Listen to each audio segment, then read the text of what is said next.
नमस्कार, स्वागत है आप सभी का एनसीईआरटी के लाइव फोन इन कार्यक्रम में। मेरा नाम है तन्वी खुराना और आप हमें देख रहे हैं स्वयं प्रभा के चैनल नंबर 31 यानी कि 31 किशोर मंच पर। आप हमें यूट्यूब पर भी देख रहे हैं। हमारा चैनल है एनसीईआरटी ऑफिशियल। और आज का जो हमारा विषय है जिस पर हम चर्चा करने वाले हैं वो है रूरल डेवलपमेंट। आइए मिलते हैं हमारे एक्सपर्ट से। मैम है डॉक्टर जया सिंह। नमस्कार, मैं एनसीईआरटी में ही काम करती हूँ और ये जो टॉपिक है rural development, we have already introduced to the learner in class 9th the form of story of village Palampur. Again in class 11th we have a topic on rural development. Tanvi, आपने पूछा मैं भी पूछती हूँ मैम। हाँ, एक minute दीजिए, मैं अपने व्यूअर्स को बता दूं कि अगर आपके पास कोई भी सवाल है तो आप हमें भेज सकते हैं यूट्यूब के जरिए। अपने कमेंट सेक्शन में अपने सवाल लिख दीजिए और अगले आधे घंटे डॉक्टर जया सिंह मैम हमारे साथ हैं और आपके सभी सवालों का जवाब देंगी। तो आइए अपनी डिस्कशन शुरू करते हैं। मैम, सबसे पहले रूरल डेवलपमेंट, उसकी जरूरत क्यों होती है? एग्जैक्टली रूरल डेवलपमेंट होता क्यों है? हाँ, ये बहुत ही अच्छा और बेसिक क्वेश्चन है। Rural development basically holistic development of rural areas होता है और यहाँ पे we refer to actions, initiations which can lead to development of rural areas. हमारे देश में we find rural people have low income and their their purchasing power is low. So how do what steps should we take to improve their conditions, and what sort of livelihood they have that is sustainable? They should not have unemployment. The livelihood should be sustainable. That is, they should be engaged in production activities throughout the year. Right. So through these steps, you can have improvement in the rural life of the rural people in the rural areas. Okay, ma'am, what are the problems faced by the rural farmers? Before I go for this, I like to have development. It's on the screen also. How World Bank has defined rural areas. World Bank says there's a strategy designed to improve the economic and social well-being of a specific group of people in rural areas. So now when we are discussing about the rural development, we'll take up what are the problems that is faced by the rural peoples. Okay, so we'll come back to the problems in stepwise. So first problem relates to their production. Their production, that means the productivity of the farm is low. So when they sell their produce, they get low income to it. And the second problem relates to the credit. That is, they get credit from the money lenders who charge exorbitant rate of interest from them. So they are caught in vicious cycle of poverty. The third problem relates to the policy. The policy framed for the rural farmers are not that favorable for them.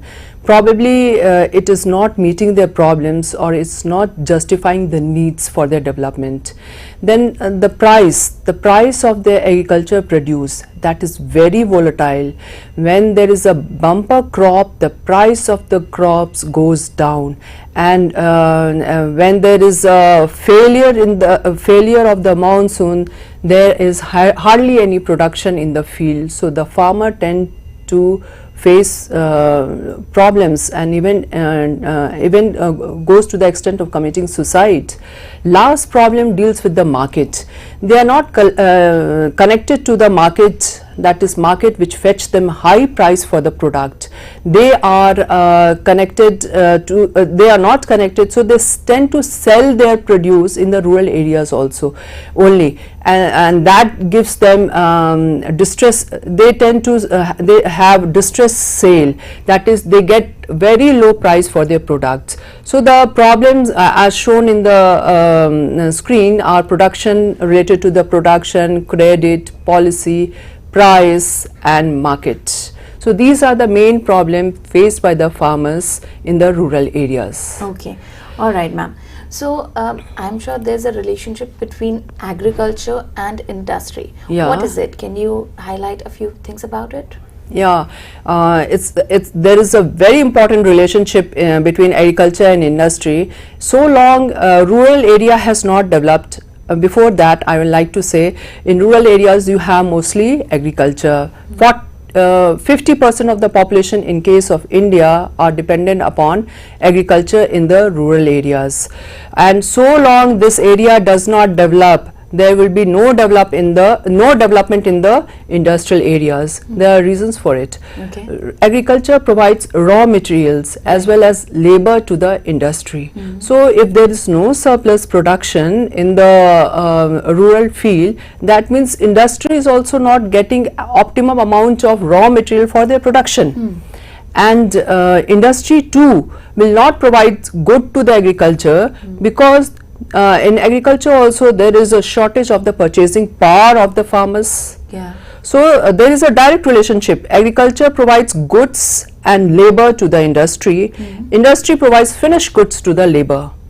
And if the agriculture production has gone down, it means it will be providing less to the industry, and the industry in turn will be providing less to the rural area. So if you have to industrialize your economy, you have to develop the rural areas, and it has happened not only in India, but it's happened in a place like England also. England, when it generated surplus from its agriculture field, then there was industrialization in England. Without the generation of surplus from the agriculture field, England would not have seen industrial revolution. So it was basically surplus generated from the agriculture in the rural areas which prompted industrialization in UK. Okay. All right, ma'am. That's very interesting. Yeah. Okay, ma'am. Why and how is that the need for diversification into other production activities? Okay, I like to take it to the screen. Diversification means there's not only change in the cropping pattern, there's a change or shift of the workforce from the farm activities towards the non-farm activities.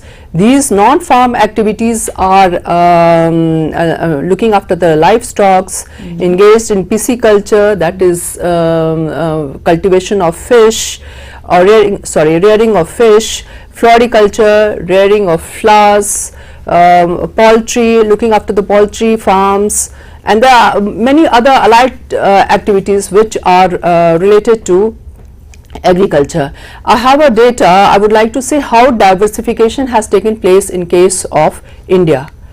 You can see there has been increase in the cultivation of paddy and wheat. If you look at the figure from 1960 to 2004-5, the wheat, paddy and nutri cereals have the production of paddy and nutri cereals have not increased much. But since you have asked about the diversification, and if you look at the data, you will find the production of fruits and vegetables, floriculture have increased. You can see it has increased from 10.5 to 18.8 in case of fruits and vegetables, and floriculture it has increased from 0.3 to 0.9, whereas there has not been much increase in case of paddy and wheat and nutri cereals. What does this mean? This means that in our country there is a diversification from the consumption of cereal towards the consumption of fruits and vegetables and other non-farm activities like looking after, and that's what I have already discussed, livestock, looking after the cattle, goats. Right. So these are the changes which we see over the years. You can see the production or the contribution of the cereals have gone down, right, whereas the contribution of fruits and vegetables, floriculture have increased, and they have increased substantially. Right. That shows the huge diversification which has taken place in our country. Okay. There is one question, Tanvi, would you like to read out? Yeah, sure, ma'am. So, I think Amrit Pal, and he's saying, ma'am, please guide how to prepare rural development chapter in economics. And Ujjwal Kumar is saying, please refer some book to prepare. about the rural development. Yes, How do you prepare about the rural areas? Yes. I would ask you to go for the primary source, that is economic survey. Then there are very good books in Indian economics by specialized economists, like Himanshu is working on poverty, so you can refer to his books. Okay. Then Uma and Kapila, that's another very good book which has focused on agriculture, rural development. You can refer to this book. In case you want, I can give you the whole list. You give me your email, I can send you the whole list of books which talk about the rural development. Okay. So, like you heard, ma'am, if you have, if you can send us your details, then ma'am can send you the list of all the books she can refer, which can help you in your exams and in preparing the topic rural development. Thank you.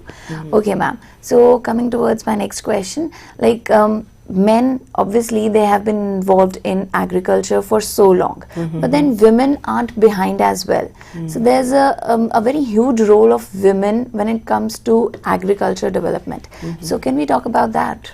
Yeah, agriculture is being feminized. Now what does that mean? This means more and more women are finding employment opportunity in the agriculture itself. I can show you through the data. See, there are three sectors in our Indian economy: agriculture, manufacturing, that is secondary sector, agriculture comes in our primary sector, and construction, that comes under our tertiary sector, right? So construction is also under sometime included under manufacturing, and then we have service sector. Here we have given construction separately because we have a huge population working in the construction. Construction is in fact in the manufacturing sector only. So, in case of agriculture, we have taken the data from 1993 to 2011-12. You can see the screen. The data has been divided for working population in of male from 1993 to 2011-12, and working population of female from 1993 to 2011-12. In case of agriculture, there has been decrease in men working in the field from 74% to 59%. But in case of women, it has gone down from 86% to 74% only.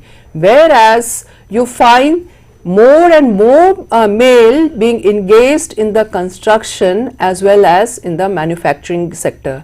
The number of women participation has also increased, but it has not increased much. In case of manufacturing, with respect to male, it has increased from 7 to 8.2, while in case of construction for male, it has increased from 3 to 13.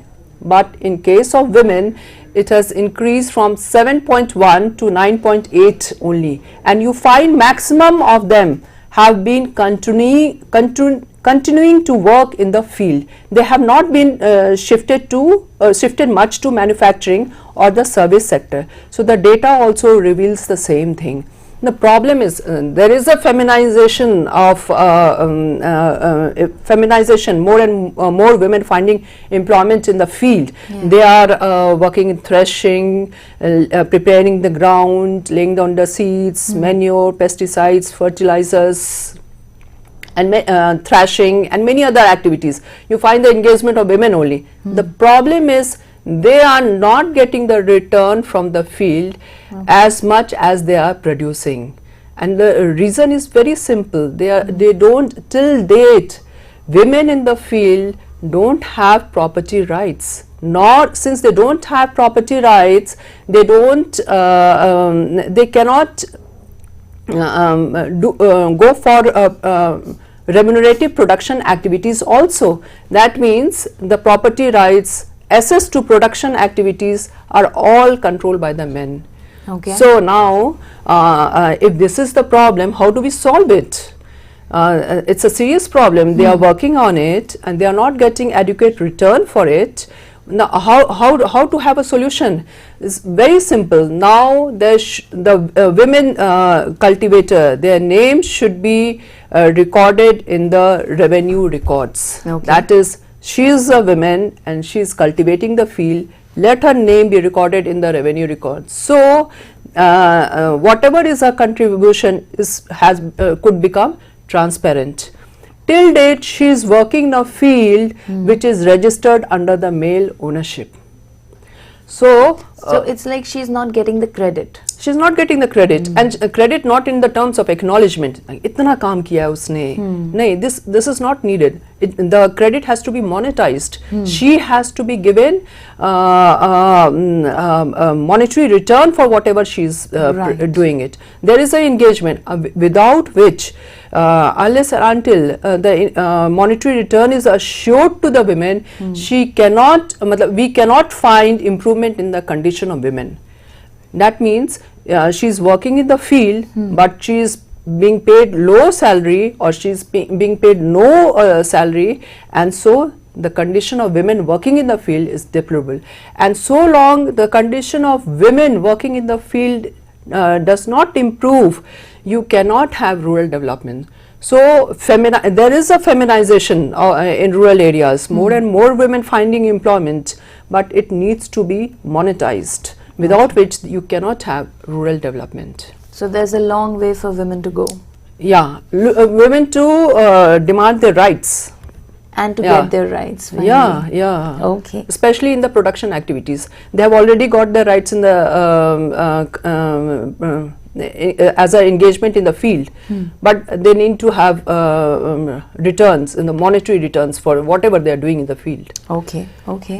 Ma'am, so like you've mentioned a few reasons that why is rural development important and necessary, but still can you highlight a few more reasons why actually there's a need for rural development? Okay, rural development, first of all, in our country, rural development is dominated by agriculture. Right. This is known to us. But agriculture is contributing only 14% to the GDP. That's it? Yes, only 14%. Maximum contribution is coming from the service sector, where where very few people are engaged around there. That means the rural area is underdeveloped. So there is a need to develop the rural areas. I'll take you to the screen and let you know why there is a need for rural development. One such reason is land labor ratio. I told you 50% of the population is engaged in agriculture. So there is a huge population working in the field. And I have given you the reason why women are not being, why the condition of women are not improving in the rural areas. Yes. So we need to monetize that sector also to improve the condition of women. Then there is a urban bias also, in the sense you find in rural areas agriculture goods are being produced, and in urban areas industrial goods are being produced. In case of rural areas, you find agriculture goods are priced less than the industrial goods.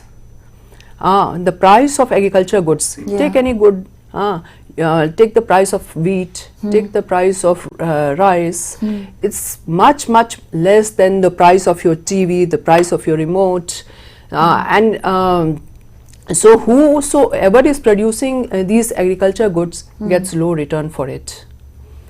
And then the agriculture economy has been developed in such a fashion that people would not like to invest in agriculture in the rural areas. They would like to invest in industries in the urban areas. So you find shares being purchased by many of us. Although I have not purchased any share, it should not be taken as such.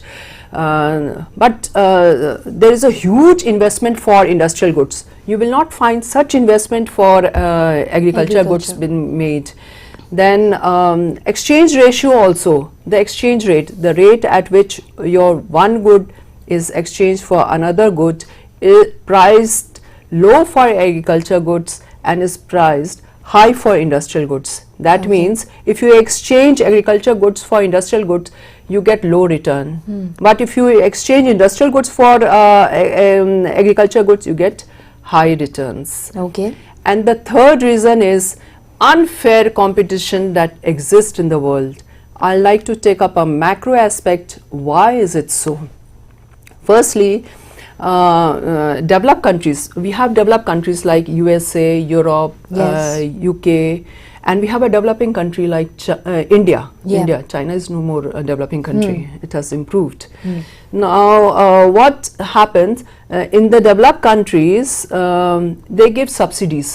Yeah. Like if you are cultivating a plot A and the cost of production has come around 500, then the government gives you subsidy in the sense it says I'll pay you 250 and you bear the cost of 250 only. Okay. So instead of 500, the farmer is paying 250 for cultivating its plot. Okay. So that's subsidy paid by the government.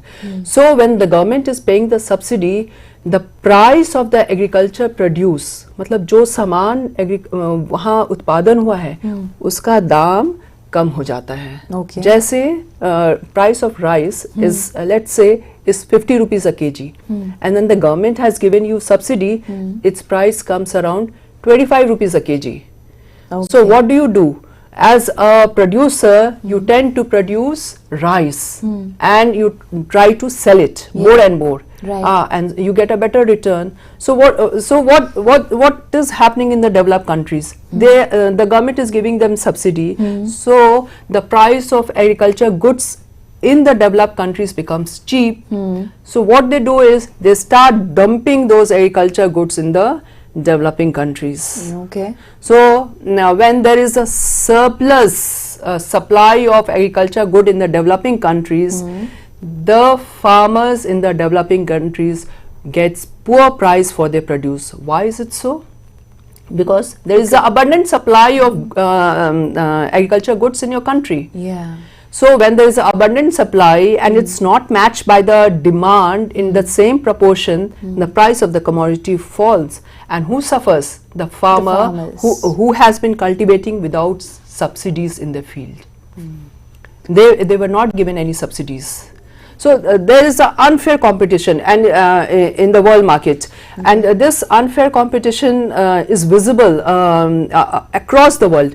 Like this American government, it gives subsidy for the production of maize, and Mexican farmers, they cannot sell their maize in the global market because American maize are priced very cheap.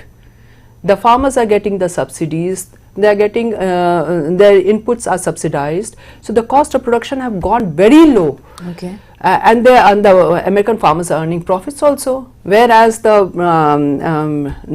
farmers in the developing countries are suffering. So there is an unfair competition. So I like to just say what are the problems, why the agriculture productivity is low. Okay. There is a poor land labor ratio. That means there is a huge population dependent upon the land. Right. A land, let's take a particular field which requires only 10 labor. Right. Since there is a huge dependence of population on the land, so instead of 10 people, you find 30 people working on that same same plot of land. So the production is shared among the 30 people, and the production which should have been for 10 people goes down or is distributed among the 30 people. 3 times that it was supposed to. That's it. So one such reason for poor agriculture productivity is too much dependence of the population on agriculture. Okay. And secondly, there is a urban bias treatment meted out to the rural areas. And the industrial areas are benefiting from it, but the rural areas have not seen the light of the day as yet. And then there is an unfair competition throughout the world, not only in India but throughout the world. So some rural areas of some countries, they are getting the benefit, and the other rural areas from some countries, they are suffering. Yeah, because of the subsidies, tariffs, and other incentives which the government gives to their farmers. Okay, okay. Ma'am, so should government tax agriculture produce? Yeah, that's a very interesting question. Again, I like to answer at the macro level. I'll take example of Japan, where there was a Meiji restoration, and the government imposed tax on their produce, agriculture produce in the rural areas, and they saw the downfall of the government. In case of Russia, the farmers were fixed the limit and that you can keep this much proportion of your produce within yourself, and you have to give the rest to the commune system, that is to the government. So that was mandatory for them. That was compulsory for them. Yes, they had to give it. So what was the repercussion? They started killing their animals. They started burning their produce, farm produce. They said, why should we give it to you? We have worked hard in the field. We should enjoy the fruit. So if you impose taxation, that is, you say you give half of your produce to us or half of your income to us, it will have a very bad effect. Unless until they are able to generate surplus. But in India we did not have taxation, agriculture taxation. You have heard about Vinoba Bhave? Yeah. He went on from place to place pleading people, since you have a surplus land, you go for bhudan, you donate your bhumis. So when you donate to your bhumis, the person who does not have a land will be benefited, and you will be ultimately gaining when he starts working on your land. So you donate the land. Till now also we have a land ceiling. You can keep land up to this limit under individual name. Rest of the land you have to distribute, or you should sell it away. That sounds like a great idea. Yeah, of course. So did the farmers cooperate? Yeah, the farmers, of course. Here you don't see agriculture revolution. You have seen revolution in Russia. Government was thrown out, but you don't see any such revolution in India. We never, the government never forced farmers to do this or do that. But of course, the attention has to be paid to improve their conditions. We cannot let the condition of farmers go like this. Okay. Ma'am, so can agricultural marketing help in rural development? Yeah, I like to take it to the screen. Yeah.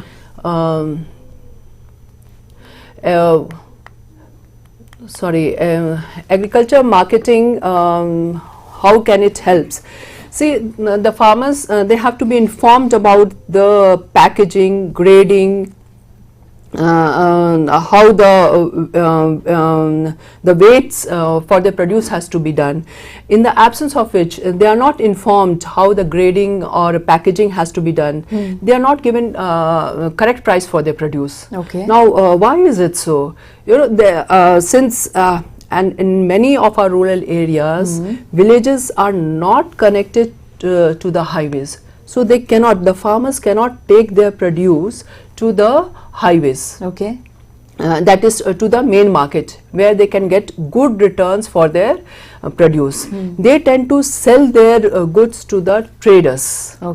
And the traders tends to cheat the farmers, in the sense they have faulty weight. Let's say their crops the whole crops weighs 40 kg, but due to the faulty weight it has come around 30 kg. So he is being paid for 30 kg only, that is 10 kg less than the actual produce. And he is not literate, he is not aware of the manipulation, he tends to come with it. So there is a need for agriculture marketing. So that used to happen, or is it still happening? It's still happening. Is it? They are not getting good return for their produce. And that is why there is no risk averse. That means if you ask farmers to buy, take loan and buy seeds, fertilizers, most of them fear, because in case they do not get good produce for their, they do not get good return for their produce, then they have to be fined for it. That is why you hear farmers who have taken loans. You must have read in the newspaper, they have also gone for suicide. Because the return from the produce was not enough to enable them to return their loans. So you have problems of agriculture produce. You have problems of low price for their produce also. Right. Is there any government policy you want to talk about? Yeah, there are lots of government policy. I would like to refer to it. There is a housing policy, that is Pradhan Mantri Awas Yojana, then rural connectivity from Gram Sadak Yojana, employment through the Manrega. Then there are several steps taken by the government to improve the quality of the life of the rural areas, like Jan Dhan Yojana is there, Swachh Bharat policy is there, Ujjwala Yojana is there. So the government has taken many policies to improve the condition of the rural areas. Then education is one such factor where we are working. We want the farmers to be educated so that they cannot be cheated. Okay. Thank you so much, ma'am, for being here, for Yeah. talking to us, for talking to our viewers, and for also answering the question proposed by one of our viewers. Thank you so much for all of you for watching this program, and this was very informative program because ma'am told us a few situations by England and by Japan which I was not aware of. Okay, so we have to end this session right now, but let me tell you the topic for tomorrow. Tomorrow at 11:30 we'll come back again on the same channel at the same time. The topic will be basis of curriculum design. If you have any questions regarding this topic, then please send it to us. Our email ID is ciet.kishormanch@gmail.com. Till then, thank you so much. Namaskar. Namaskar.